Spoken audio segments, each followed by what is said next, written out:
മുതലപ്പുഴയിൽ നിന്ന് വരുന്നത് അവിടെ പ്രശ്നപരിഹാരമായിരിക്കുന്നു എന്ന വാർത്തയാണ്. നാളെ മുതൽ ഡ്രഡ്ജിംഗ് പുനരാരംഭിക്കാൻ കളക്ടർ വിളിച്ച യോഗത്തിൽ തീരുമാനമായി. ഡ്രഡ്ജിംഗ് തടസ്സപ്പെടുത്തില്ലെന്നും എക്സിക്യൂട്ടീവ് എഞ്ചിനീയറുടെ ഓഫീസിന്റെ ജനൽ തകർത്ത സംഭവം അബദ്ധത്തിൽ സംഭവിച്ചതാണെന്നും സമരസമിതി അറിയിച്ചു.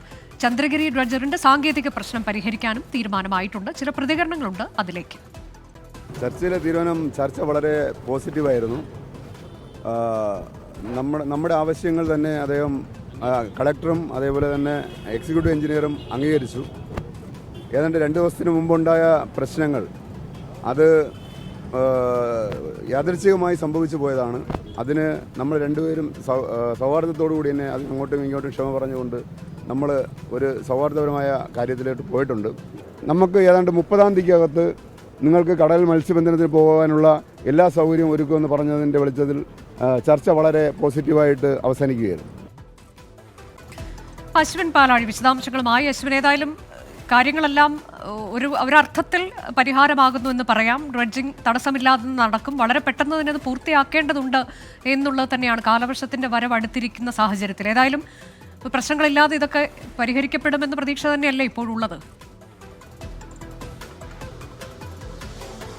തീർച്ചയായും അനുജ, സംഘർഷങ്ങളും അതിനൊപ്പം സാങ്കേതിക കാരണങ്ങളും ഒക്കെ കൊണ്ട് ഏറെ നാളുകളായി അനിശ്ചിതമായി നീണ്ടുപോകുന്ന പ്രശ്നത്തിനാണ് ഇപ്പോൾ പരിഹാരമായിരിക്കുന്നത്. ഈ മെയ് 30-നകം ഈ മണൽ നീക്കൽ പ്രക്രിയ പൂർണ്ണമായും തീർക്കാനാകുമെന്നുള്ളതാണ് നിലവിൽ കളക്ടർ വിളിച്ചു ചേർത്ത യോഗത്തിൽ തീരുമാനമായിരിക്കുന്നത്. എന്തായാലും നിലവിലിപ്പോൾ സാങ്കേതികമായുള്ള പ്രശ്നങ്ങൾ മാത്രമാണ് നിലനിൽക്കുന്നത്. അതിനപ്പുറത്തേക്ക് കഴിഞ്ഞ ദിവസം ഡ്രഡ്ജിങ്ങിനെത്തിയ ഉദ്യോഗസ്ഥരുമായി സംഘർഷത്തിൽ ഏർപ്പെടുകയും എക്സിക്യൂട്ടീവ് എഞ്ചിനീയർ ഓഫീസിന്റെ ജനൽ ചില്ല് അടിച്ചു തകർക്കുകയും ഒക്കെ ചെയ്തൊരു പ്രശ്നത്തിന് പിന്നാലെ ഈ സംഘർഷ സാഹചര്യത്തിൽ ഞങ്ങൾക്ക് ഡ്രഡ്ജിംഗ് മുന്നോട്ട് കൊണ്ടുപോകാനാവില്ല എന്നുള്ളതായിരുന്നു എക്സിക്യൂട്ടീവ് എഞ്ചിനീയറുടെ നിലപാട്. അതിലിപ്പോൾ ഒരു പരിഹാരമായിട്ടുണ്ട്.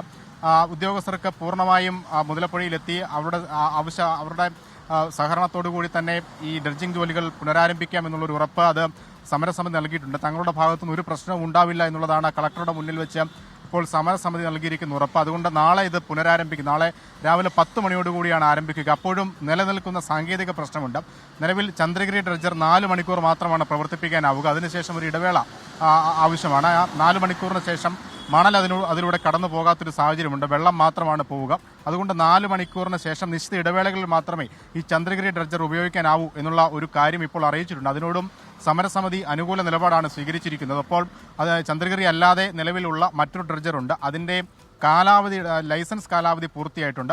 അത് വീണ്ടും എടുക്കണം. ഈ ലൈസൻസ് വീണ്ടും എടുക്കണമെന്നുള്ള ഒരു ആവശ്യമുണ്ട്. അതിനുവേണ്ടിയുള്ള സമയം കൂടി സമരസമിതിയോട് ആവശ്യപ്പെട്ടിട്ടുണ്ട്. അതും അംഗീകരിച്ചിട്ടുണ്ട്. അങ്ങനെ നിലവിൽ മുന്നോട്ട് വെച്ച ആവശ്യങ്ങൾ അങ്ങോട്ടും ഇങ്ങോട്ടും അംഗീകരിച്ചാണ് യോഗം പിരിഞ്ഞിരിക്കുന്നത്. എന്തായാലും ഒരു പ്രശ്ന പരിഹാരം എന്നുള്ള നിലയിലേക്ക് തന്നെ കാര്യങ്ങൾ എത്തിയിട്ടുണ്ട്. 30-ാം തീയതിക്കുള്ളിൽ ഇത് പൂർണ്ണമായി മാറ്റിയാൽ മാത്രമേ അവിടെ പൂർണ്ണമായുള്ള ഒരു പ്രശ്ന പരിഹാരം ഉണ്ടായി എന്ന് പറയാനുമാവൂ. അനുജ, മുതലപ്പുഴയിൽ പ്രശ്നപരിഹാരമായിരിക്കുന്നു. നാളെ മുതൽ ഡ്രഡ്ജിംഗ് പുനരാരംഭിക്കും. ആ ധാരണയിലേക്കാണ് ഇപ്പോൾ എത്തിയിരിക്കുന്നത്. സമരസമിതി പൂർണ്ണമായി ഈ തീരുമാനങ്ങൾക്കൊക്കെ ഒപ്പം നിൽക്കുന്നു എന്നുള്ളതും പ്രധാനമാണ്.